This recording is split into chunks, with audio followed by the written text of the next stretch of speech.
హల్లెలూయా. రెండు చేతుల ఆకాశము తట్టెత్తి దేవుని సన్నిధానంలో నిలబడి ఉన్న వారందరూ కూడా దేవుని నామానికి మహిమ కలుగునుగాక. హల్లెలూయా, హల్లెలూయా, హల్లెలూయా. పరిశుద్ధుడు అయిన దేవా, కృపా సత్య సంపూర్ణడానికి స్తోత్రాలు. సంపూర్ణమైన నీ నామమయ్యా, ఘనమైన నీ నామమయ్యా. అయ్యా, నీ నామానికి మించిన నామము లేదయ్యా. నీ నామములో నా తండ్రి ప్రతిదీ కలుగుటకును నా తండ్రి, దానిని ప్రభా చేయుటకును ప్రభా ఏర్పరచగలిగిన దేవుడు నీవేనేస్తయ్యా. అయ్యా, నీకు స్తోత్రాలు, స్తోత్రాలు తండ్రి. ఇశ్రాయేలు పరిశుద్ధ దేవుడైన యెహోవా తండ్రి, నజరేతు వాడగు ఇమ్మానుయేలు ప్రభు, నీకు స్తోత్రాలు చెల్లించుకుంటున్నానయ్యా. ఈ యొక్క ప్రాంత వాసులతో, ఈ చిన్న కొండ్రపాడు ఊరి ప్రజల మధ్యలో నా తండ్రి అయ్యా కట్టబడిన నా తండ్రి ఈ యొక్క ప్రభు సన్నిధి మినిస్ట్రీస్ మందిరాన్ని నాయనా, మందిరానికి వస్తున్న ప్రతి బిడ్డను దీవించండి అయ్యా. ఈ వీధి సువార్త కుడికలు అద్భుతముగా ఆశ్చర్యకరముగా జరిగించిన ఆ దేవాది దేవునికి కృతజ్ఞతాస్తుతులు చెల్లిస్తున్నాము అయ్యా. మేమందరము సజీవులుగా ఉన్నామంటే నీ కృపేనయ్యా, ఆరోగ్యముగా ఉన్నామంటే నీ కృపేనయ్యా. కూడి ఉన్న వారందరూ ప్రభా ఈ ఆరాధనలో, ఈ పరిచర్యలో, ఈ యొక్క ప్రాంగణంలో అయ్యా చేరి ఉన్నవారు, ఈ మైకు శబ్దం ద్వారా వింటున్న వారు ప్రతి ఒక్కరు దీవించబడాలయ్యా. ప్రతి ఒక్కరు రక్షణ అనే మార్గంలోనికి నడవాలయ్యా. రక్షణ అనే వాత్సల్యత వారికి, రక్షణ అనే బాహుళ్యతతో, రక్షణ అనే నా తండ్రి దైవ కృపతో వారు నింపబడాలి చేస్తున్నాము. వారిలో చీకటి శక్తులు పారిపోవాలి, అంధకార శక్తులు, చేతబడి శక్తులు, చిల్లకి శక్తులు, పొలిమేర శక్తులు నజరేయుడైన యేసు నామములో కూలిపోవాలయ్యా. నీ ఆత్మ ద్వారా ప్రతి బిడ్డ నీ సన్నిధికి నడిపించబడాలయ్యా. నీ కృప ద్వారాగానే వారి జీవితాల్లో గొప్ప కార్యాలు పొందుకోవాలి. సమాధానం లేని కుటుంబాలలో సమాధానాన్ని దయచేయి అయ్యా. నెమ్మది లేని కుటుంబాలలో నెమ్మదిని దయచేయి. బలహీనులుగా ఉన్న వారికి బలాన్ని దయచేయండి అయ్యా. రక్షణ లేని వారికి రక్షణ దయచేయండి అయ్యా. అంధకారం అనే చీకటిలో ఉన్న వారి కట్లను మీరు తెంపండి అయ్యా. బంధకాలను తెంపండి అయ్యా. ఆత్మతో వారిని అభిషేకించండి, నీ సన్నిధికి నడిపించండి. మారు మనసుకు తగిన జీవితాన్ని దయచేయండి అయ్యా. వయసు అయిపోతుంది, రోజులు లేవయ్యా, ఇక గడియలేదయ్యా. ఎక్కడైనా నమ్మి బాప్తిసం పొందుకున్న వారు ఆయన సన్నిధిలో చేర్చబడతారన్న అయ్యా. ఈ యొక్క వీధి సువార్త కుడికినైనా ఎంతో ప్రయాసపడిన తండ్రి నీ దాసుడి ద్వారాగా ఎంతోమంది పరిచర్య చేయటానికి ప్రభువా వారి వెనువెంట ఉండే వారిని కూడా మీరు దీవించి బలపరిచి, ఈ పరిచర్యలో ఎంతమంది అయితే పారివారై ఉన్నారు వారి కుటుంబాలను మీరు బలపరచమని, చేరి ఉన్న ప్రతి బిడ్డ అవసరాలన్నీ మీరు తీర్చినారా, వారి జీవితాల్లో మేలులు మీరు దయచేయమని యేసు నామములు అడిగి వేడుకొని ప్రార్థిస్తున్నాను తండ్రి. ఆమేన్, ఆమేన్. హల్లెలూయా, హల్లెలూయా, హల్లెలూయా.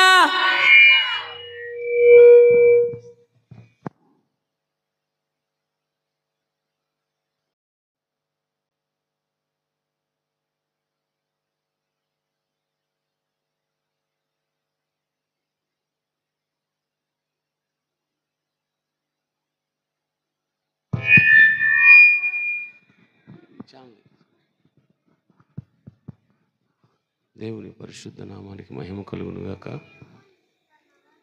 దేవుని వాక్యాన్ని విందాం. దిన వర్తమానానికి దేవుని వాక్యం అందించడానికి అస్రాయ్ గారు మన మధ్యలో ఉన్నారు. వారిని ప్రేమతో ఆహ్వానిస్తూ ఉన్నాం.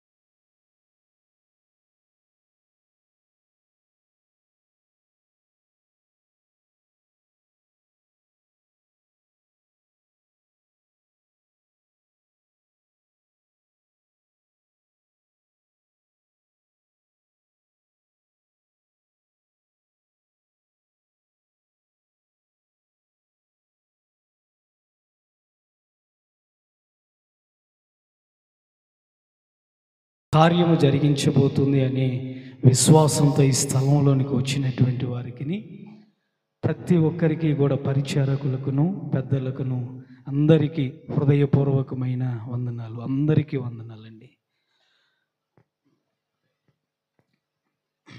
ఇంతకుముందు ఈ ప్రాంతంలోనికి ఒకసారి రావటం జరిగింది.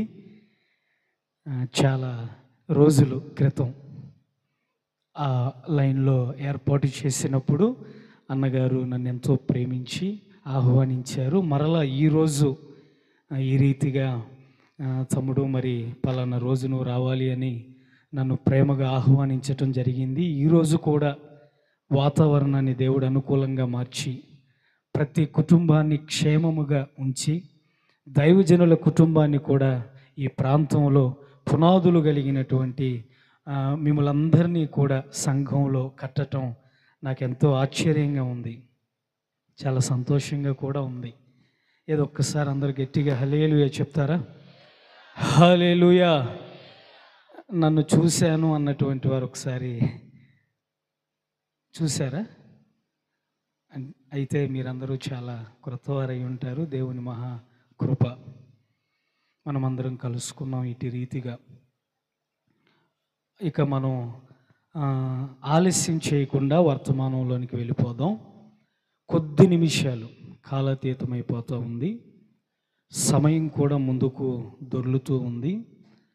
మీరందరూ కూడా ఆసక్తిని బట్టి సకాలంలోనే మనమందరం ఈ కూడికను ముగించుకొని ఈ స్థలంలో నుంచి మనం బయలుదేరి మన గృహాలకు వెళ్దాం. వెళ్ళేటప్పుడు ప్రభువుని కలిగి వెళ్ళాలి. ఈ స్థలంలో నుండి వెళ్ళేటప్పుడు నిశ్చయంగా ఈ స్థలంలో నుండి ఏదో ఒకటి మనం తీసుకొని వెళ్ళాలి ప్రభువు దగ్గర నుండి. తప్పకుండా మీరు ఎలా వచ్చారో అలా వెళ్ళకుండా ఈ స్థలంలోనికి ఒకవేళ మీరు కోపంతో వచ్చారనుకోండి,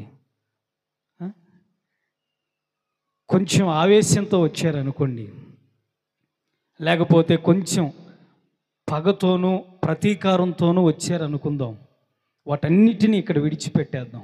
అవి తీసుకొని రావాలి ఇంటి దగ్గర నుండి. నువ్వు పగని తీసుకొని రావాలి, కోపాన్ని తీసుకొని రావాలి, ఆవేశాన్ని తీసుకొని రావాలి. నీకున్నవన్నీ తీసుకొచ్చి ఇక్కడ దేవుని సన్నిధిలో వాటన్నిటినీ విడిచి ఏమంటే భారంతో వచ్చిన నీవు తేలికతో వెళ్ళాలి. ఆమేన్. ఈ స్థలంలోనూ నీవు తేలిగ్గా వెళ్ళాలని ఎందుకో నా హృదయ ప్రేరేపణ. వివాహం అవ్వకముందు మా అమ్మగారు పప్పుచారు కాస్త దొండకాయ ఫ్రై చాలా బాగా చేస్తూ ఉండేది. కడుపు నిండా తినేవాడిని. వివాహం అయిన తర్వాత నా భార్య కూడా నన్ను అడుగుతూ ఉండేది, మీ అమ్మ చేసిన పప్పుచారు బాగుందా, మీ అమ్మ చేసిన దొండకాయ ఫ్రై బాగుందా, నేను చేసింది బాగుందా అని అడిగేది. మీ గృహాల్లో కూడా ఇట్లాంటివి ఉంటాయి అనుకుంటా. నేను ఎవరూ బాధపడకూడదని, మా అమ్మ చేసినప్పుడు కడుపు నిండా తినేవాడిని, నువ్వు చేసినప్పుడు కూడా కడుపు నిండా తింటున్నానమ్మా అని చెప్పేవాడిని. ఎందుకు ఆ విషయాన్ని మీతో చెప్తున్నానంటే, ఈ స్థలంలో నిలవబడింది ఎవరైనాను వారి నోటి వెంట వచ్చే అమూల్యమైనటువంటి మాట తప్పకుండా ఈ రాత్రి మన జీవితాలలో క్రియ జరిగిస్తూ ఉంటుంది. ఈ రాత్రి మీ అందరికి అర్థమయ్యే రీతిగా మీ కొరకు ప్రార్థన చేస్తూ ఉన్నప్పుడు పరిశుద్ధాత్మ దేవుడు నా అంతరంగంలో ఒక చిన్న ఆలోచన ఉంచాడు. మన జీవితాలలో మనమందరం అనుకుంటూ ఉంటాం, నా కొరకు ఎవరూ కూడా త్యాగం చేయలేనటువంటి స్థితిలో నేనున్నాను అని. ఎవరైనా మన కోసం త్యాగం చేశారా? ఏ పరిస్థితిలోనైనా, ఏ సందర్భంలోనైనా, ఏ విషయంలోనైనా మన కొరకు త్యాగపూరితమైనటువంటి మనస్సు కలిగి ముందుకు వచ్చి సహాయం చేసిన వారిని మనం చూడగలిగామా? మనం ఆరాధించే దేవుడు సూర్యుడై ఉన్నాడు కానీ సూర్యుడు కాదు. మనం ఆరాధిస్తున్న యేసుక్రీస్తు వధింపబడుతున్న గొర్రెపిల్ల వలె ఉన్నాడు కానీ ఆయన గొర్రెపిల్ల కాదు. నీకే కాలంలో ఏ సందర్భంలో ఎలా కావాలో నీకు ఒక స్నేహితునిగా, నీకు ఒక ఆత్మీయ తండ్రిగా, నిన్ను నడిపించే నాయకునిగా, ఏమండి నిన్ను పోషించే పోషకునిగా, నిన్ను ధైర్యపరచటానికి నీ చెంతే ఉండి నీ భుజము తట్టే ఒక మంచి ఆత్మీయమైనటువంటి వ్యక్తిగా ఏ సందర్భంలో ఎలా కావాలో ఆ రీతిగా ఏమండి మన ముందుకు వస్తున్నటువంటి సమర్థుడు. దైవజనులు మంచి ఆరోగ్యంతో ఉన్నారు, నాకు చాలా సంతోషంగా ఉంది. ఇంకా ఆయన ఆరోగ్యం మెరుగుపడాలని మీ అనుదిన ప్రార్థనలో జ్ఞాపకం ఉంచుకోండి. వారి కుటుంబం కొరకు, పరిచర్య కొరకు. ఒక చిన్న వాక్యాన్ని చదువుకుందాం. ప్రకటన పుస్తకం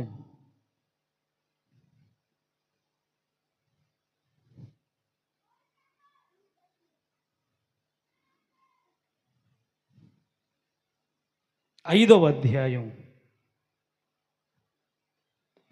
6వ వాక్యాన్ని ఒక్కసారి మనం చదువుకుందాం.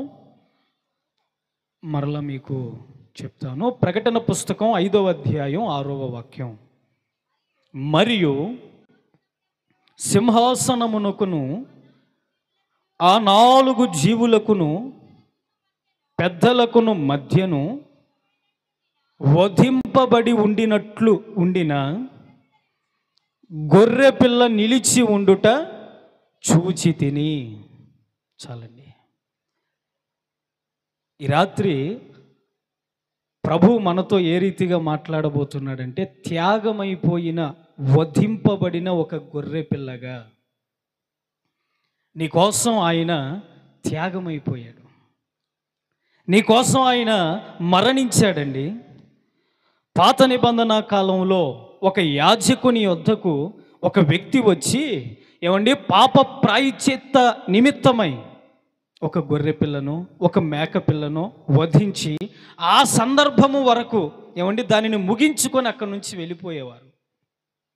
కానీ ఈ కాలంలో మనందరి నిమిత్తమై ఆయన వధింపబడిన ఒక గొర్రె పిల్లగా మన కుటుంబాలకును మనకును ఈ ప్రాంతానికి, ఈ ప్రాంతంలో ఇంకా రక్షించబడకుండా ఉన్నటువంటి కుటుంబాలకును ఆయన వధింపబడిన ఒక గొర్రె పిల్లగా ఉండి ఈ 2 నెలల పాటు మీ కుటుంబాలను ఆయన రెక్కల చాటున దాచి భద్రపరిచి నూతన సంవత్సరంలోనికి నూతనమైనటువంటి కార్యాలతో త్యాగపూరితమైన ఆయన ప్రేమతో మిమ్ములను 2026వ సంవత్సరంలోనికి ప్రవేశపెట్టునుగాక. చెప్దాం అందరం గట్టిగా ఆమేన్. హల్లెలూయా, హల్లెలూయా. వధింపబడిన గొర్రె పిల్ల. అర్థమవుతుందా? ఈ రాత్రి ఆయన మన కొరకు వధించబడ్డాడండి. ఆయన మన నిమిత్తమై త్యాగమైపోయాడండి. మన కన్నులకు త్యాగం చేసేవారు కనబడ్డారు అనుకోండి, గుర్తు చేసుకోలేనటువంటి రోజులలో మనం ఉన్నాం.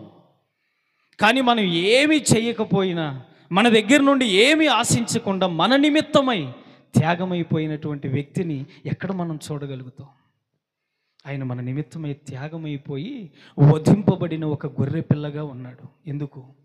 నీ వ్యధ కోసం, నీ మనోవ్యాకులం కోసం, నీ చింత కోసం, నీకు కలిగినటువంటి అననుకూలమైనటువంటి పరిస్థితి కోసం, నీకున్న వేదన కోసం, నీ పైకి బాహ్యంగా కనబడుతున్నటువంటి ఏదో బలహీనత నిమిత్తమై ఆయన వధించబడల. నీ అంతరంగంలో ఒక వ్యధ ఉంది.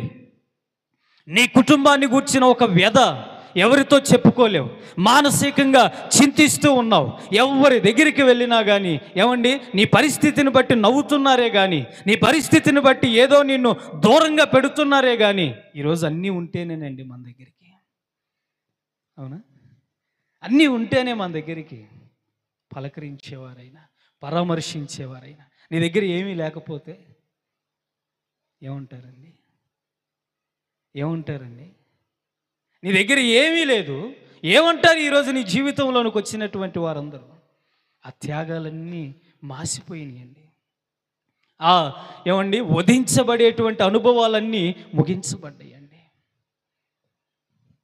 ఈరోజు ఎవరిని కూడా గమనించుకోలేనటువంటి పరిస్థితి. అయినా ఈ రోజు వరకు కూడా సజీవుడైనటువంటి దేవుడు నీ కొరకు త్యాగపూరితమైనటువంటి మనస్సు కలిగి, నీ కొరకు వధించబడినటువంటి అనుభవాలలో ఉండి నిన్ను ఆయన అరచేతుల మీద అలా చెక్కి, ఏమండి, నిన్ను ప్రతిరోజు కూడా ఆయన గమనిస్తూ ఉన్న సమర్థుడండి. తల్లి అయినా తన బిడ్డను మర్చిపోతుందేమో. ఓ రోజు ఓ తల్లి తన 2 బిడ్డలను తీసుకొని ఓ షాపింగ్ మాల్కి వెళ్ళింది. ఆ షాపింగ్ మాల్ పేరు కళామందిర్. మీరు కూడా చాలాసార్లు వెళ్ళుంటారు. చాలాసార్లు అక్కడ అడుగు పెట్టి మీకు సంబంధించినటువంటి కుటుంబంలో వస్త్రాలు అవన్నీ తెచ్చుకుంటారు. అయితే ఈమె వెళ్ళేటప్పుడు తన 2 పిల్లలను జాగ్రత్తగా తీసుకొని వెళ్ళింది. జాగ్రత్తగా గమనించింది. వారు వెళ్తున్నప్పుడు వచ్చేటప్పుడు అన్ని చుట్టుపక్కల చూస్తూ ఉంది.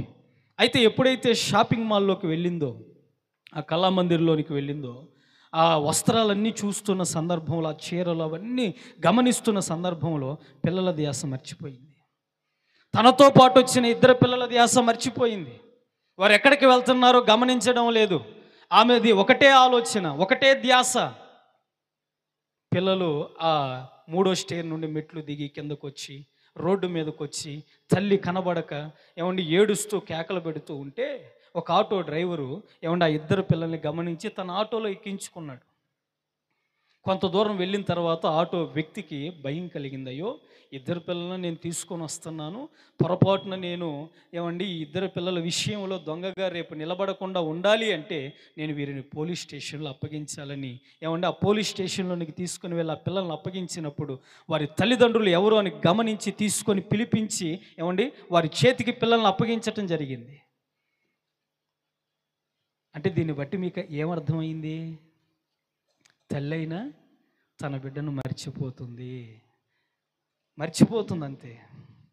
కానీ మనం ఆరాధించే దేవుడు, త్యాగమైపోయిన దేవుడు, మన కొరకు వధించబడి రక్షణానందమైనటువంటి అనుభవాలలోనికి తీసుకొని వచ్చినటువంటి దేవుడు ఎన్నటెన్నటికీ మర్చిపోకుండా నీ ప్రతి అపజయంలో ఆయన విజయ పదములోనికి నేను నడిపించాలని ఈ రాత్రి వధింపబడినటువంటి గొర్రె పిల్లగా మన ముందుకు వచ్చాడండి. అందుకు మనం ఎంతైనా సంతోషించాలి. వెనక్కి తిరిగి చూసుకుంటే మన జీవితంలో ఏముంటాయండి? వెనక్కి తిరిగి చూసుకుంటే మన జీవితంలో అసలు ఏముంది? కానీ మన ముందున్నటువంటి ప్రతి పరిస్థితి, మన ముందున్నటువంటి కాలం, లేకపోతే మన ముందున్నటువంటి కుటుంబాలలో ప్రభువు చేస్తున్న మేలులన్నిటినీ ప్రతిరోజు మనం చెప్పుకునేటువంటి విధంగా ఉండి ప్రభువుని స్తుతించేటువంటి విధంగా ఉన్నాయి కదండి. మనం ప్రభు కొరకు చేసింది వెనక్కి తిరిగి చూసుకుంటే ఏమీ ఉండదు. కానీ మనం ముందున్నదంతా ప్రభు మన నిమిత్తమై ఏం చేశాడో సాక్ష్యార్థమై జ్ఞాపకాలుగా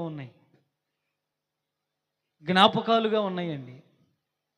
ఈరోజు ఇక్కడ కూర్చున్నటువంటి వారందరూ కూడా చాలా ఆసక్తిగా ఉన్నారు ప్రభు వాక్యం వినే విషయంలో, ప్రభు వర్తమానాన్ని వినేటువంటి విషయంలో. నాకు చాలా సంతోషంగా ఉంది ఈ రాత్రి. అందుకని ఆయన త్యాగంలో నుండి, ఆయన వధింపబడినటువంటి అనుభవాలలో నుండి సింహాసనం ఎదుట 4 జీవులు ఉన్నాయి. 4 జీవులు ఉన్నాయి. సింహాసనానికి ముందు 2 జీవులు ఉన్నాయి, వెనక 2 జీవులు ఉన్నాయి. సింహాసనానికి కుడివైపున 24 మంది పెద్దలు ఉన్నారు. వారు ఎప్పుడూ కూడా తమ సువర్ణ కిరీటాలను తీసి ప్రభువు ముందుంచి యెహోవా పరిశుద్ధుడు అని స్తుతిస్తూ ఉంటే 4 జీవులు కూడా ఏమండి రెక్కలతో ముఖాన్ని కాళ్ళను కప్పుకొని లోకాన్ని చూడకుండా యెహోవా యొక్క స్తుతి మహిమలను చెల్లిస్తూ ఉండగా ఆయన మహిమల మీద ఎంత ప్రభావంతో ఉంటాడండి. ప్రభావంతో ఉన్న రాని సంతోషం. ఈ రాత్రి స్థలంలోనికి వచ్చి మీరు యెహోవా నీకు స్తోత్రమయ్యా, ఇంత గొప్ప కార్యాన్ని జరిగించావయ్యా, ఇంత గొప్ప మేలు చేసావయ్యా, నీకు స్తోత్రం అని నీవు స్తుతిస్తున్నావే, నీ స్తుతి మీద ఆయన ఆసీనుడిగా దిగి రావాలని దేవదూతల గళాన్ని నోరు మూపిస్తూ ఉంటాడు. ఆగండి, మీరు ఆగండి. ప్రభువా ఎందుకయ్యా నువ్వు ఆగమ్మా, అక్కడ నా బిడ్డ నా కొరకు దీనంగా నన్ను స్తుతిస్తూ ఉంది, అక్కడ నా బిడ్డ నా త్యాగాన్ని గణపరుస్తూ ఉంది, అక్కడ నా బిడ్డ నేను పొందినటువంటి మరణకరమైనటువంటి వేదనను జ్ఞాపకం చేసుకొని కన్నీరు విడుస్తూ ప్రార్థన చేస్తుందని ఆ దేవదూతల యొక్క స్తుతిని కూడా ఆపి నీ స్తుతి కోసం ఎదురు చూస్తూ ఉన్నాడండి. నీ స్తుతి నిమిత్తమైన ఆయన ఆలోచిస్తూ ఉన్నాడు. నువ్వు అడుగుతావని ఆయన ఎదురు చూస్తూ ఉన్నాడండి. ఆయన ఎంత త్యాగమైపోయాడు మన కోసం. అదే కదా ప్రభు అంది, ఏమండి జ్ఞాపకార్థమై ప్రభు బలను అందుకునే సమయంలో దీనిని మీరు జ్ఞాపకం ఉంచుకోండి అని చెప్పాడు. ఏం జ్ఞాపకం ఉంచుకుంటున్నాం మనం? జ్ఞాపకం చేసుకోండి అంటే సిలువ పైన ఆయన పొందిన చిత్రవదన జ్ఞాపకం చేసుకోవాలి. సిలువ పైన ఆయన మన కొరకు త్యాగమైపోయిన విషయాలు జ్ఞాపకం చేసుకోవాలి. వధించబడిన అనుభవాలు జ్ఞాపకం చేసుకోవాలి. కానీ మనం ఏం జ్ఞాపకం చేసుకుంటామండి? మనం ఏం గుర్తు చేసుకుంటూ ఉంటాం? ఆలోచించేద్దామా? మన జ్ఞాపకాల్లో ఏమున్నాయండి? మన ఆలోచనలో ఏమున్నాయి? కానీ ఆయన ఏం జ్ఞాపకం చేసుకోమంటా ఉన్నాడు?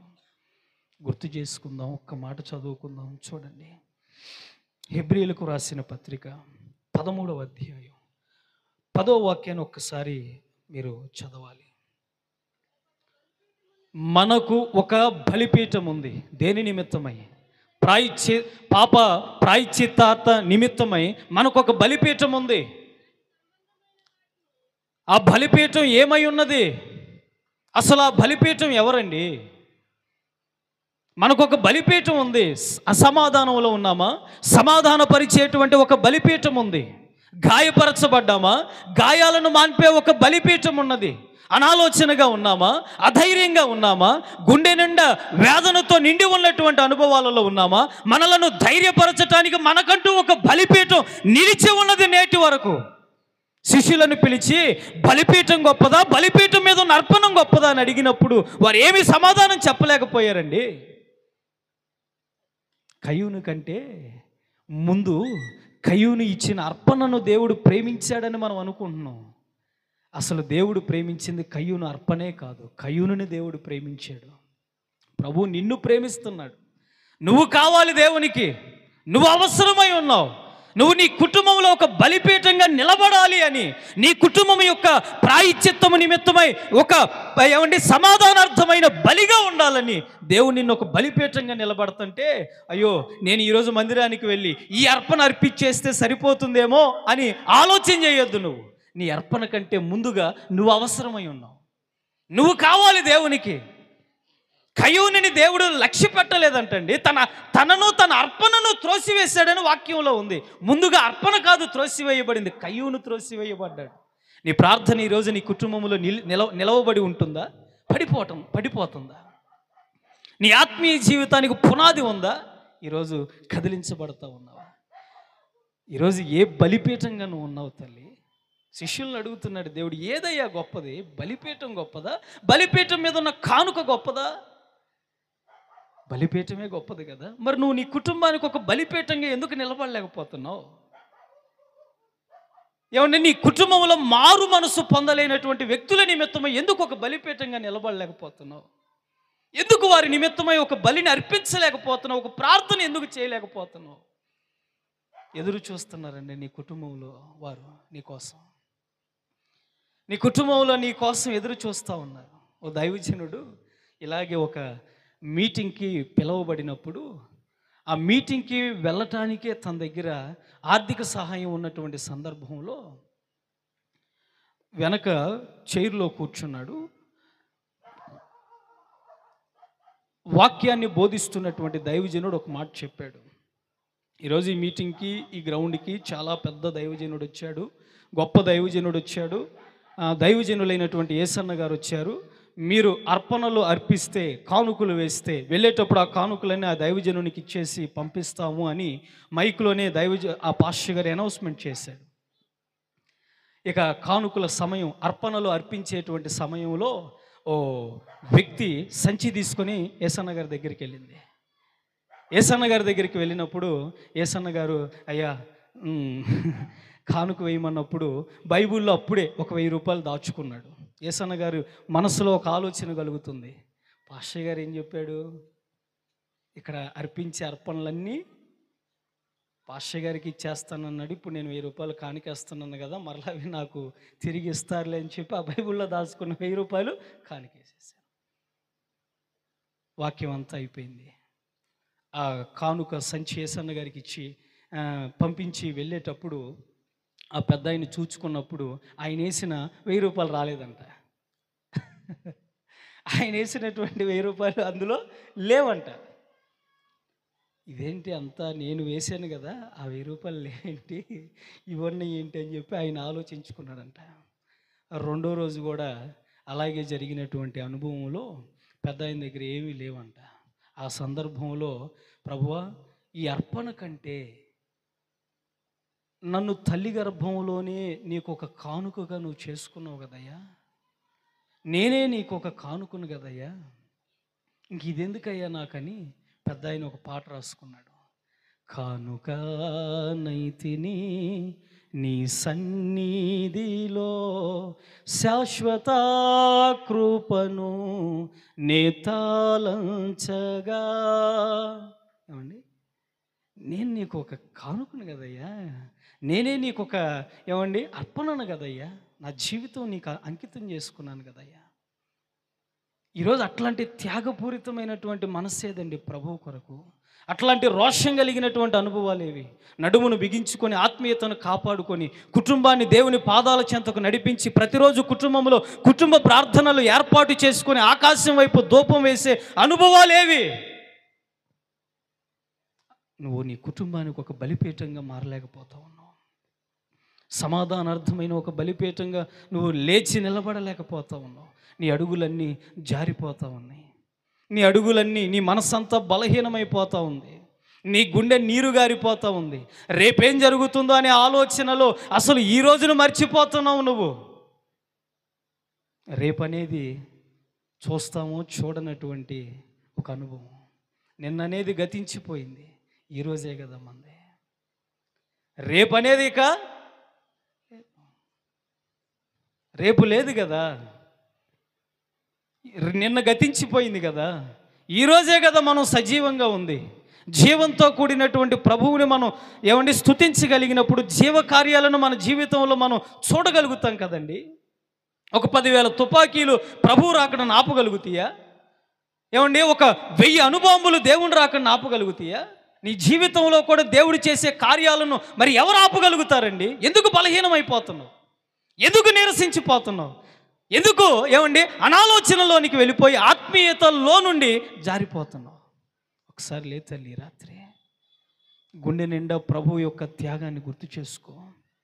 ప్రభు కొరకు గలమెత్తు, గొంతు విప్పు. ప్రభువా, ఈ రోజు నుంచి నేను నీ కొరకు సాక్షిగా నిలబడతానయ్యా అని ప్రభువుని స్తుతించగలుగు తల్లి. ఇంకొక పదాన్ని కూడా చూద్దాం. ప్రకటన పుస్తకం 13:8. త్వరగా ప్లీజ్.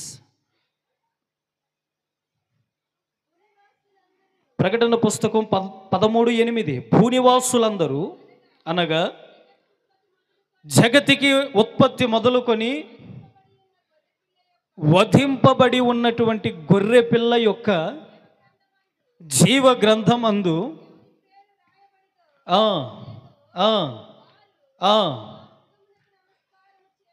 ఈ రాత్రి మీకు అంశం అర్థమైంది అనుకుంటా. గొర్రె పిల్ల. ఈరోజు వాక్యం ఏంటంటే వధింపబడిన గొర్రె పిల్ల. మనం ఆరాధించే దేవుడు మన కొరకు వధింపబడిన గొర్రె పిల్లగా ఉన్నాడు. జగతుత్పత్తి మొదలుకొని, భూమి పుట్టినది మొదలుకొని వధింపబడినటువంటి ఒక గొర్రె పిల్ల. ఎవరి నిమిత్తమై? ఆదాము అవ్వల నిమిత్తమై వధింపబడినటువంటి ఒక గొర్రె పిల్లగా మారి చర్మపు చొక్కాయిలను చేయించి వారికి తొడిగించి మోరియా పర్వతము మీద ఇస్సాకునకు బదులుగా ఎవరు వధించబడ్డారు? ప్రభువే కదా, ఆయనే కదండి వధించబడింది. అసలు ఇస్సాకు వధించబడటం దేవునికి ఇష్టం లేక ఎవరు నశించిపోవటం ఆయనకి ఇష్టం ఉండదండి. నన్ను ఎందుకో ప్రభు మర్చిపోయాడు, నన్ను ఎందుకో ప్రభు దూరం పెట్టాడు, నాకెందుకో ప్రభు చెయ్యి ఎడమైపోయింది, ఎందుకో ప్రభు నాకు విరోధి అయిపోయాడని నువ్వు నీ మనస్సులో ఆలోచించి అనాలోచనగా ఉంటావే తప్ప ఆయన నీకెన్నడూ దూరం అవ్వడండి. నిన్ను ఆయన ఎన్నడూ త్రోసివేయడు, ఎన్నడూ నిన్ను ఆయన దూరం చేసుకోడండి. నీ కన్నీరు చూచి మౌనంగా అసలు ఆయన ఉండడు, మౌనంగా అసలు ఆయన ఉండడండి. రోజు నేను మా పాస్టర్ గారు ఇద్దరం కూడా ఒక చిన్న ప్రార్థన చేద్దామని బయలుదేరి వెళ్తూ ఉన్నాం. బయలుదేరి వెళ్ళేటువంటి సమయంలో మా దగ్గర వాహనం లేదు. ఒక చిన్న ఎక్సెల్ బండి మా మందిరానికి వచ్చేటువంటి విశ్వాసం ఉంటే ఆ బండి అడిగాం. అన్న, సాయంత్రం మీరు ఎన్నింటికి వెళ్ళాలో అన్నింటికి వచ్చి ఆ బండి అప్పగిస్తామన్నా అని చెప్పాడు. సరే అని అనుకున్న టయానికే బండి అందించాడు. ఆ బండి ఇంచుమించుగా స్టార్ట్ అవ్వటానికే 20 నిమిషాలు పట్టింది. అంటే దాన్ని తొక్కి స్టార్ట్ అవ్వట్లా. సరే గట్ట దొరికిందే ప్రాప్తం అనుకొని ఆ బండిని స్టార్ట్ చేసి చిన్నగా పాస్టర్ గారు వెనకమాల నేను కూర్చున్నాను, పాస్టర్ గారు డ్రైవింగ్ చేస్తున్నారు. ఇక స్టార్ట్ అయింది. యాడ్ నుంచి అన్న ఈ దోమల మందు వస్తుందంటే ఈ బండిలో నుంచే. వెనకమాల ఎంత పొగ వస్తుందో, అసలు ఈ బండి మాకెట్లా ఇవ్వాలనిపించిందో ఆయనకని మేము అనుకుంటా ఉన్నాం. అసలు ఈ దోమల మందు యాడ్ నుంచి వస్తుందని చూసుకుంటే ఆ బండిలో నుంచే. సరే, ఇప్పుడు బండి లేనటువంటి పరిస్థితి, ఏదో ఒక బండి అని చిన్నగా వెళ్తూ ఉన్నాం. మా బండి కంటే ముందుగా నడుచుకున్న వారే బాగా వెళ్తున్నారు. మా బండి కంటే ముందు సైకిల్లో వాళ్ళే ముందు వెళ్ళిపోతున్నారు. మా బండి వెళ్తానే ఉంది. మేము మాకున్నటువంటి ఆ చిన్న ఈ సందులో నుంచి మెయిన్ రోడ్ ఎక్కాము. అప్పుడు ఇక స్టార్ట్ అయింది మాకు. వెనకమాల నుంచి CBZ బండి వస్తుంది, పెద్ద బండి. మాకు ముందుగా అట్లా వస్తున్నాడు, మా బండి దగ్గర అట్లా ఆపుతున్నాడు. హై హై అంటున్నాడు మా బండిని చూసి. అంటే మా బండి కదలట్లేదు కదా, సరిగా వెళ్ళట్లేదు కదా. ఆయనదేమో పెద్ద బండి, CBZ బండి, చాలా స్పీడ్గా వెళ్ళే బండి, ఇదేమో పోగొస్తుంది. ఈ బండిని చూసి హై హై అంటున్నాడు. నేనేమో మొహం తిప్పుకున్నాను, నాకు ఎందుకు వచ్చి నువ్వు వాళ్ళు తోలేదు, ఆయన పడతాడు, ఆయన బాధ అని చెప్పి నేను అటు తిరిగా. ఆయన మరలా ముందుకు వెళ్తున్నాడు, మేము అట్లా వెళ్తుంటే అటు వస్తున్నాడు. హై హై అంటున్నాడు. ఏం అర్థం కావట్లేదు, ఎప్పటికి చేరుకోవాలో అని అనుకున్నాం. అప్పుడప్పుడు కొంచెం నిదానం అయినా దేవుని కార్యాలు తర్వాత మనం చాలా ఆశ్చర్యంగా ఉంటాయి. అవి వెళ్తూ ఉన్నాం, ఆయన చాలా స్పీడ్గా వెళ్తూ ఉన్నాడు, మంచి ఎండాకాలం. అప్పుడే ఆ నిమ్మ తోటకి అవతల రోడ్డు నుంచి యువతల రోడ్డుకి మంచి గాడి ఒకటి కొట్టారు. పెద్ద పెద్ద గాడేస్తారు నిమ్మ తోటలకి, పెద్ద పెద్ద నీళ్ళు కోసం పెద్ద పెద్ద గాడులు వేస్తూ ఉంటారు. మేము ఇంకా చిన్నగా వెళ్తూ ఉన్నాం. ఈ మనిషి మాకు కనపడట్లా, ఈ మనిషి ఏమైపోయాడో, పానీలే వెళ్ళిపోయి ఉంటాడులే అని అనుకుంటే, చాలా దూరం నుంచి అట్లా చూస్తూ ఉండగానే 2 కాళ్ళు ఇట్లా నిలబడి ఉన్నాయి పైకి, ఆ గొంతులో పడిపోయి. ఈ మనిషి కాకుండా ఉంటే బాగుండలే అనుకొని దగ్గరికి వెళ్తే ఆ మనిషే పడిపోయాడు ఆ గొంతులో. 2 కాళ్ళు అట్లా లేచి నిలబడిపోయి బురదలు అట్లా ఇరుక్కున్నాడు. మా పాస్టర్ గారు అటు ఒక పక్క, నేను ఇటు పక్క 2 కాళ్ళు అట్లా లాగాం. అప్పటికే పాపం తల సగం వరకు ఇరుక్కుపోయి ఉంది. అట్లా లాగాము ఇద్దరం. లాగగానే ఏమండి ఆ మొహం అట్లా తుడుచుకొని మమ్మల్ని చూశాడు.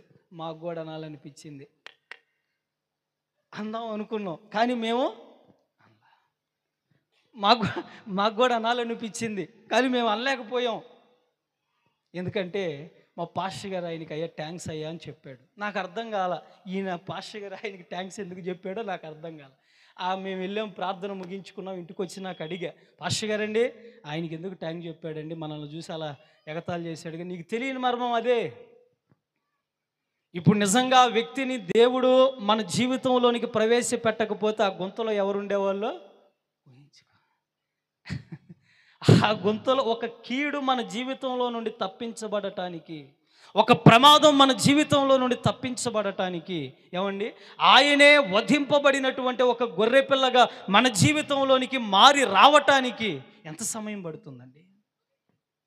నా పిల్లలు అన్యాయం అవ్వకూడదు, నా బిడ్డలు అన్యాయంగా మారిపోకూడదు, నా బిడ్డలు ఏడవకూడదు, బాధపడకూడదని ఆయనే కొన్ని సమయాల్లో మన నిమిత్తమై త్యాగమైపోతాడండి. ఇస్సాకుని అడిగింది ఆయనే. ఇస్సాకు నిమిత్తమై బలిగా వధింపబడిన గొర్రెపిల్లగా మోరియా పర్వతం మీద నిలబడింది కూడా ఆయనే అడిగాడు, ఆయనే నిలబడ్డాడు. మధ్యలో అబ్రహాము మనస్సును దేవుడు గమనించాడు. ఈరోజు మన మనస్సు ఎలా ఉంది? మన మనస్సు ఏ విధంగా ఉందండి? ఈరోజు మన మనస్సు ఏ రీతిగా ఏమండి మారిపోతూ ఉంది? క్షణానికి ఒకలాగా మారిపోతున్నాం, నిమిషానికి ఒకలాగా ఆలోచిస్తున్నాం. ఇప్పుడు చెప్తున్నావు, తెల్లారేసరికి ఉండట్లా. కానీ ఆయన ఎన్నటికీ మారని దేవుడు. ఎన్నడూ కూడా ఆయన ఆలోచనలలో కూడా నీ మీద వ్యతిరేకమైనటువంటి నిర్ణయం తీసుకునేటువంటి వ్యక్తి అయితే కాదు. ఆయన ఆలోచనలలో కూడా ఉండవండి. నీ కోసం ఎదురు చూస్తూ ఉంటాడు.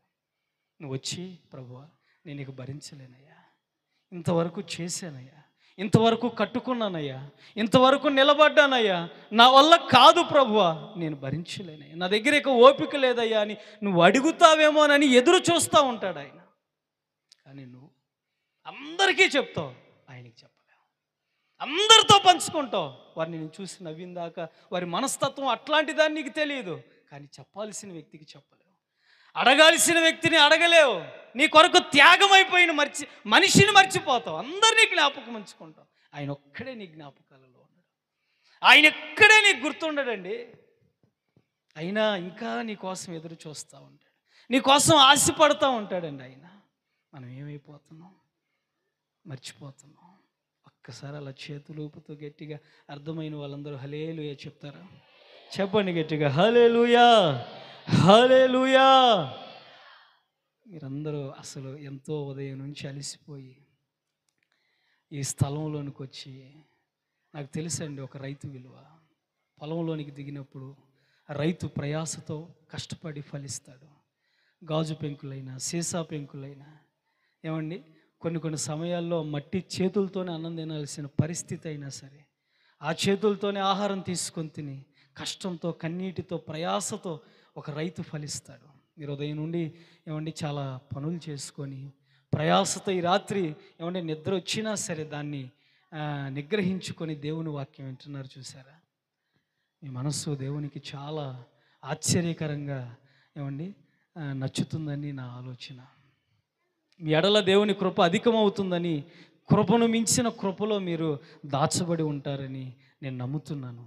త్వరగా నేను ముగించేస్తాను.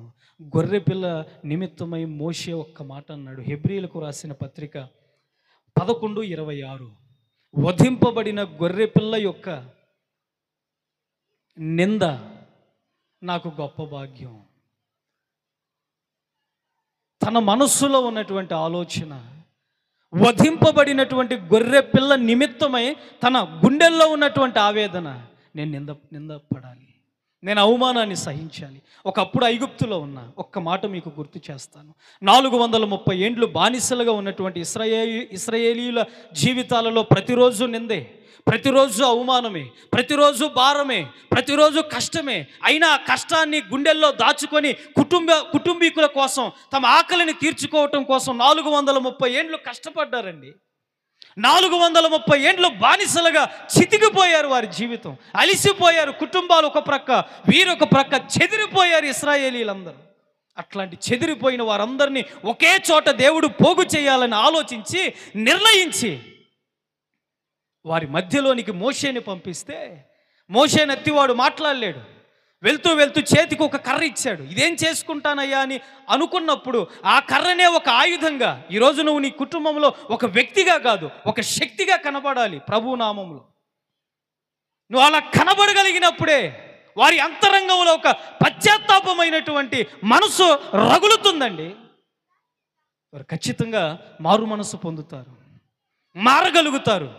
ఏం చేయగలుగుతుందిలే అని ఆలోచించాడు. వెళ్ళి నిలబడ్డాడు ఫరో ఎదుట.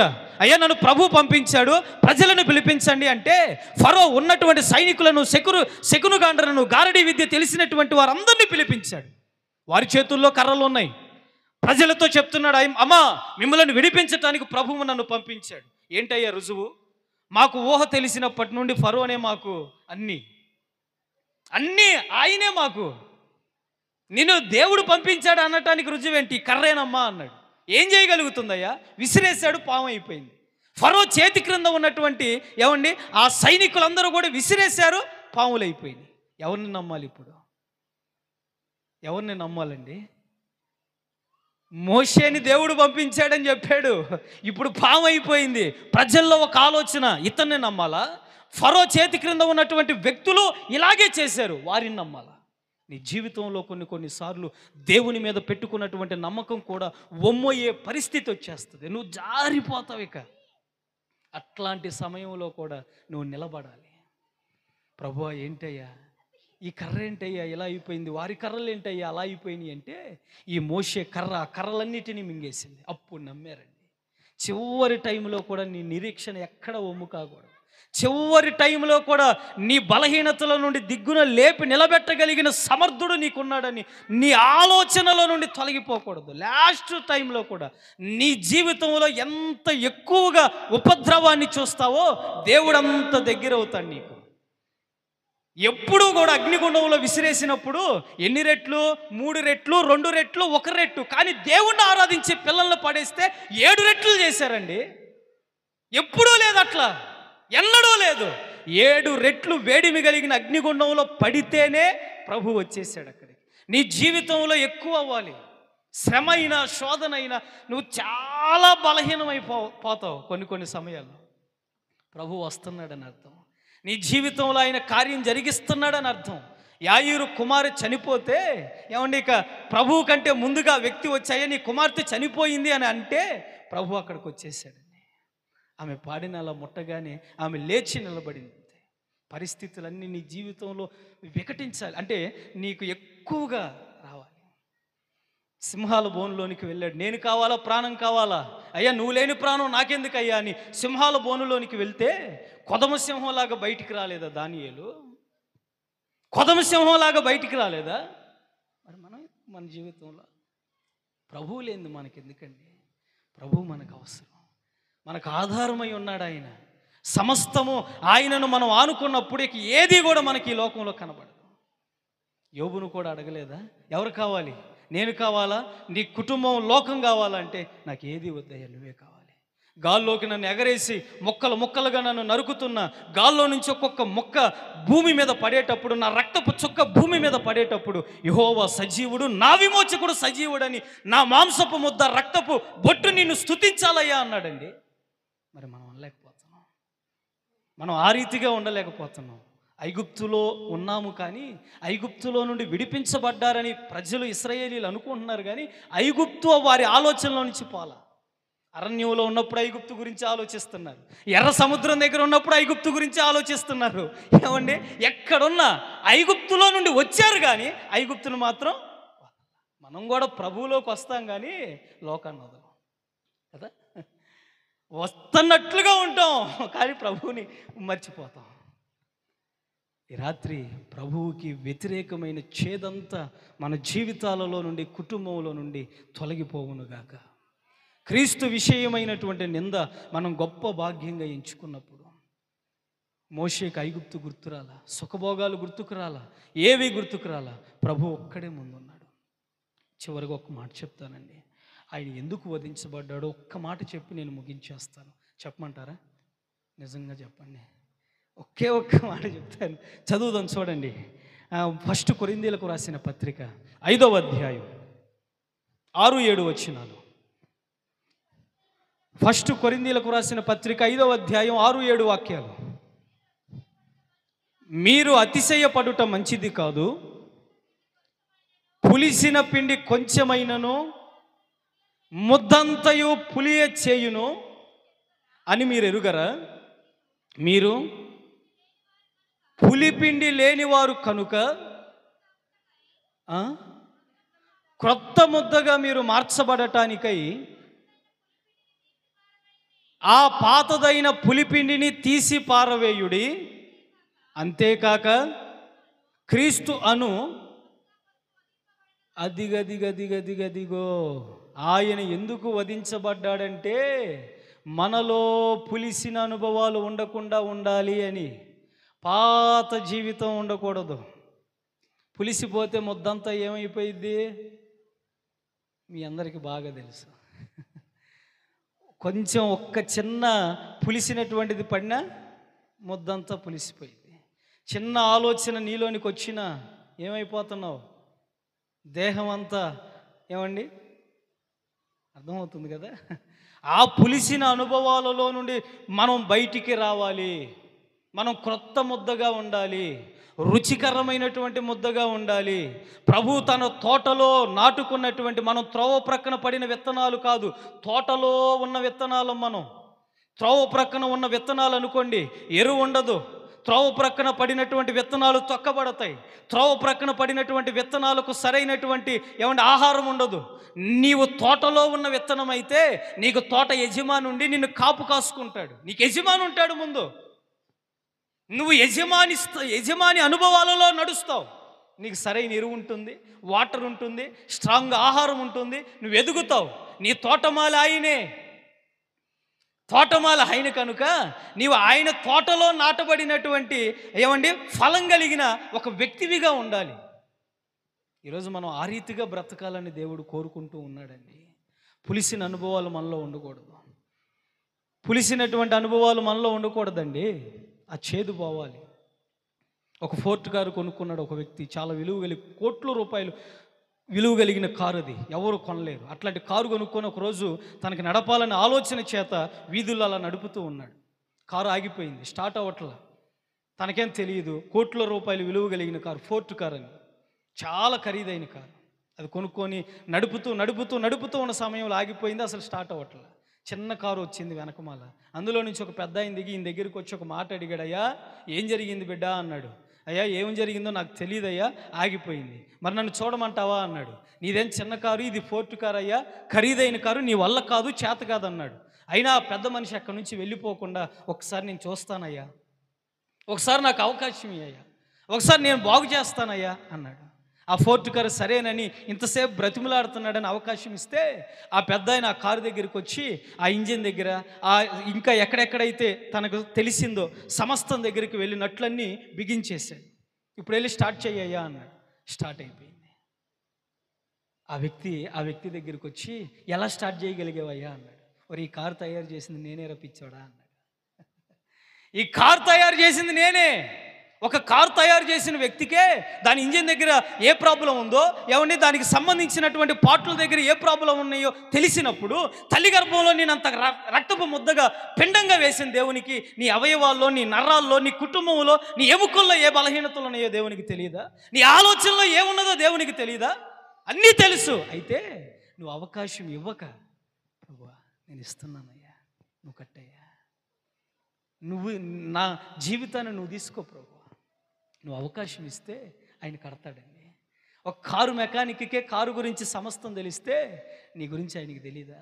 ఆయనకు అన్నీ తెలుసండి, సమస్తం తెలుసు. అయితే ఎదురు చూస్తూ ఉన్నాడు, నీకోసం ఎదురు చూస్తూ ఉన్నాడండి. ఈ రాత్రి లే తల్లి, నిశ్చయంగా నువ్వు ఆ ఉన్న స్థితిలో నుండి, ఆ అనుభవాలలో నుండి లే. ఇక నా స్థితి ఇంతే, నా పరిస్థితి ఇంతే, ఇక నేను చేతగాని దాన్ని, ఇక నేను కుటుంబంలో వేస్ట్, ఉపయోగం లేని దానని మరణకరమైనటువంటి ఆలోచనలో నుండి బయటికి రా. నీ ద్వారాగా దేవుడు ఏమండి శూరుడు దేశం మీదకి ఖడ్గాన్ని విసిరినట్లుగా నిన్ను ఒక సారి పైన పెట్టినటువంటి ఒక పాత్రగా నిలిపి నీవు అనేకులకు దాహం తీర్చేటువంటి దేవుని చేతుల్లో ఉన్నటువంటి ఓ పాత్రగా మారబోతా ఉన్నావు తల్లి. ఒక బురద అక్కడ పడిపోయి ఉంటే ఆ బురదను ఏమండి కుమ్మరివాడు అలా తీసుకొని వెళ్తుంటే ఆ మట్టి అనుకునిద్దంట, ఒరే నేను ఆడ రొచ్చులో ఉన్నా, నా జోలికి ఎందుకు వచ్చావురా బాబా, నువ్వు నన్ను ఆడు బండిరా, నేను బురద ఆడకి తీసుకెళ్ళి చక్కగా ఆడేసి తొక్కుతూ ఉంటాడంట. చి ఏం బ్రతుకురా నీది, అసలు ఎంత ప్రశాంతంగా ఉండేదాన్నో, నన్ను తీసుకొచ్చి ఏడబెట్టి తొక్కుతున్నావు, అడి తొక్కుతున్నావు, ఇడి తొక్కుతున్నావు అంటే ఆ తొక్కబడినటువంటి మట్టిని తీసుకుని అలా అతికించి సారిపైన పెడతాడంట. అది అతికేంత వరకు తిప్పుతూనే ఉంటాడంట, జిగట వచ్చేంత వరకు కూడా దాన్ని తొక్కుతూనే ఉంటాడంట. రూపం వచ్చిన తర్వాత అనుకునేదంట కొండ, అయ్యా ఉపయోగం లేని నన్ను తీసుకొచ్చి ఈరోజు నిరుపయోగమైనటువంటి ఒక మట్టిగా ఉన్న నన్ను తీసుకొచ్చి నువ్వు ఇలా చేసావా, ఈ రీతిగా నన్ను చేసావా అని అప్పుడు అనుకునేదంట. నువ్వెందుకు ఈరోజు ఈ స్థితిలో ఉన్నావంటే రేపు రాబోయే తరానికి అర్థమయ్యేటట్లుగా చేయటానికి. నీ స్థితి మారాలని దేవుడు నిర్ణయించాడండి. నీ ఆలోచనలలో ఆ పులిసిన అనుభవాలు ఉండకూడదు. పులిసిన అనుభవాలు అంటే అర్థం ఏంటంటే దుర్మార్గత, చెడు ఆలోచన, దేవునికి వ్యతిరేకమైనటువంటి ఆలోచన, అవన్నీ తొలగాలని దేవుడు కోరుకుంటూ ఉన్నాడు. నువ్వు క్రొత్త ముద్దగా మారాలి. రాత్రి క్రొత్తదైనటువంటి ఏమండి అనుభవాలలో ప్రాచీన స్వభావాలన్నీ తొలగిపోయి నూతన స్వభావంలోనికి నువ్వు, నీ కుటుంబము, నీ పిల్లలు రావాలని దేవుడు ఎదురు చూస్తూ ఉన్నటువంటి సమయం ఈ సమయం. కనుక ప్రతి ఒక్కరూ కూడా ఈ రాత్రి నువ్వు వధింపబడినటువంటి గొర్రె పిల్లలో ఉన్న త్యాగాన్ని నువ్వు గ్రహించి, నాలో నా నిమిత్తమై ఆయన వధించబడి నాలో ఉన్న పులిసిన అనుభవాలను తొలగించి నన్ను ఆయనతో కూడా నూతనమైనటువంటి స్వభావంగా యుగ యుగాలు రేపు జీవించబోయేటువంటి ఆ సియోనుకై నా అడుగులు ఏమండి నిలబెట్టాడని హృదయపూర్వకంగా మీరు ప్రార్థన చేసుకోవాలి. పాత జీవితం అయిపోయింది, పాత జీవితం గతించిపోయింది, నువ్వు నూతనమైనటువంటి వ్యక్తివి. కనుక ఈ రాత్రి మనమందరం కూడా ఈ స్థలంలో ఉన్నటువంటి మనమందరం కూడా ఒక చిన్న ప్రార్థన చేసుకుందాం. ఏమండి చిన్న ప్రార్థన చేసుకుందాం. దయచేసి అందరూ తలలో ఉంచండి, కన్నులు మూయండి, ఆకాశం వైపు చేతులు ఎత్తండి. ఒక చిన్న ప్రార్థన చేసుకుందాం మనమందరం ఈ రాత్రి. వధింపబడిన గొర్రె పిల్ల నీ కొరకు, నీ కుటుంబం కొరకు, నీ పిల్లల కొరకు ఎందుకు వధించబడ్డాడో ఈ రాత్రి నువ్వు విన్నావు. పులిసిన అనుభవాలలో ఉన్న నీ జీవితాన్ని నిన్ను ఆయనతో కూడా సహవాసంలో ఏదేను వనముగా నిన్ను, నీ కుటుంబాన్ని మార్చాలని ఏదేనంటేనే ఆయనతో సహవాసం, ఏదేనంటేనే మహిమ, ఏదేనంటేనే ఆయనతో ఐక్యత, ఏదేనంటేనే ఏమండి ఇక అది చెప్పుకోదగినటువంటివన్నీ కూడా ఏదేనులో ఉన్నవి. కనుక అట్లాంటి ఏదేను వనముగా ప్రభు ఈ రాత్రి నీ కుటుంబాన్ని మార్చాలని దైవజనుడిని ప్రేరేపించి మంచి ఆరోగ్యం చేత నింపి వారి కుటుంబాన్ని పరిచర్యను దేవుడు భుజస్కంధాల మీద మోస్తూ నేటి వరకు కూడా దైవజనుడిని సజీవునిగా నిలిపి ఆయన ద్వారా అనేక ఆత్మలు సజీవమైనటువంటి స్థితిలోనికి వచ్చుచు ముందెన్నడూ కూడా నడిపించబడలేనటువంటి ఓ నూతనమైనటువంటి మార్గంలో నడిపించబడాలని ఆ దైవజనుడు పడుతున్నటువంటి ప్రయాస వ్యర్థము కాకుండా ఈ రాత్రి స్థలంలోనికి వచ్చినటువంటి వారిలో ఒక్కరైనను రక్షణ పొందుదురుగాక. యేసు నామములో ప్రేరేపణతో కొన్ని కుటుంబాలైనను కొంతమంది వ్యక్తులైనను పరిచర్యకు అప్పగించబడుదురుగాక. కార్యాలు జరిగించగలిగిన సమర్థుడా, వధింపబడిన గొర్రెపిల్ల నీకు వందనాలయ్యా. నువ్వు మర్చిపోవుటకు అన్యాయస్తుడవైన దేవుడవు కాదయ్యా. అయ్యా, ఇక్కడ చేరి మోకరించిన కుటుంబాలను మర్చిపోవుటకు అన్యాయస్తుడవైన దేవుడవు కాదయ్యా. నా కన్నీరు చూచి మౌనముగా ఉండే దేవుడవు కాదు. దైవజనుని ప్రయాసను చూచి మౌనముగా నిలబడే దేవుడవు కాదు నాయన. మంచి ఆరోగ్యం చేత నింపండి. శరీరమంతా కూడా స్వస్థ చిత్తునిగా నాయన మీ గాయాలలో ఉన్న ఆరోగ్యము మీ దైవజనునికి మెండుగా కలుగునుగాక. వారి పరిచర్య 30 60 100 దీవించబడునుగాక. దైవజనుని యొక్క పరిచర్య ద్వారా ఈ ప్రాంతమంతా ప్రభావితమగునుగాక. యవనస్తుల గుంపు లేచుదురుగాక. యవనస్తుల యొక్క గుంపు లేచుదురుగాక. పరిచారకుల యొక్క గుంపు లేచుదురుగాక. ప్రార్థనా పరుల యొక్క గుంపు లేచుదురుగాక. విజ్ఞాపన చేసే గుంపు లేచుదురుగాక.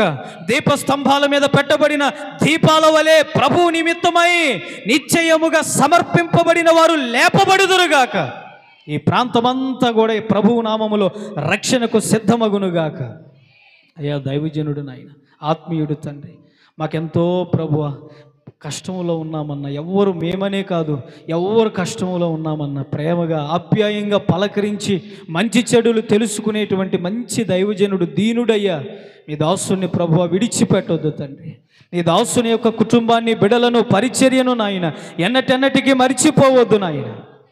దాసుని యొక్క అవసరాలు, కుటుంబాల యొక్క అవసరాలు, పరిచర్య యొక్క అవసరాలు, అదే రీతిగా ఈ రాత్రి స్థలంలోనికి వచ్చి మోకరించినటువంటి నీ బిడ్డల యొక్క అవసరాలు, అక్కరలు సమస్తము కూడా తీర్చమని నీ మహిమ ఐశ్వర్యంలో తండ్రి పులిసిన అనుభవాలలో ఏవి కూడా నాయన కనబడకుండా అయ్యా సమస్తమును కూడా తండ్రి నీవే తొలగించి తీసివేయమని క్రొత్తదైనటువంటి అనుభవాలలో రాజులైన యాజక సమూహముగా నిలవబడినటువంటి నాయన పరిచర్యగా తండ్రి మహిమ కలిగిన సంఘముగా పరిచర్యగా రేపు నీ రాకడలో ఎత్తబడాలి యేసు నామములో.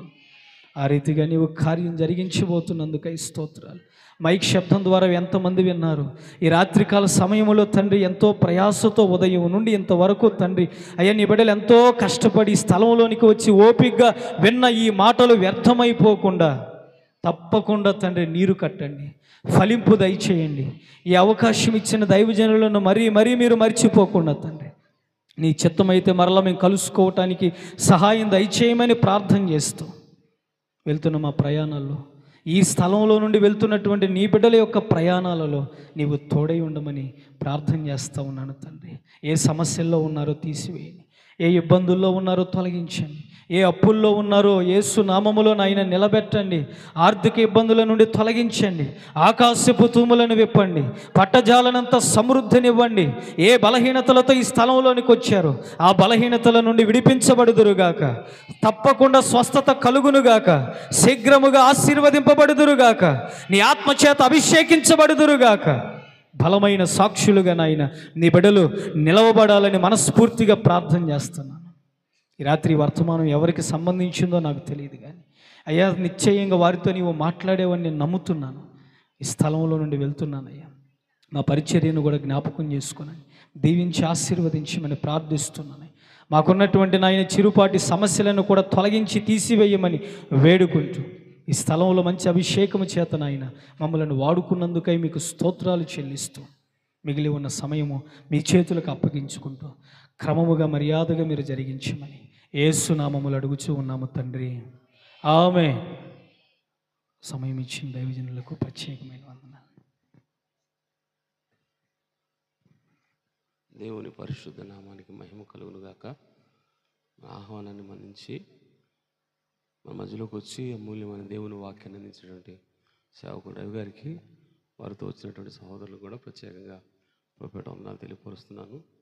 తమ్ముడు మోసే ఒకసారి వచ్చి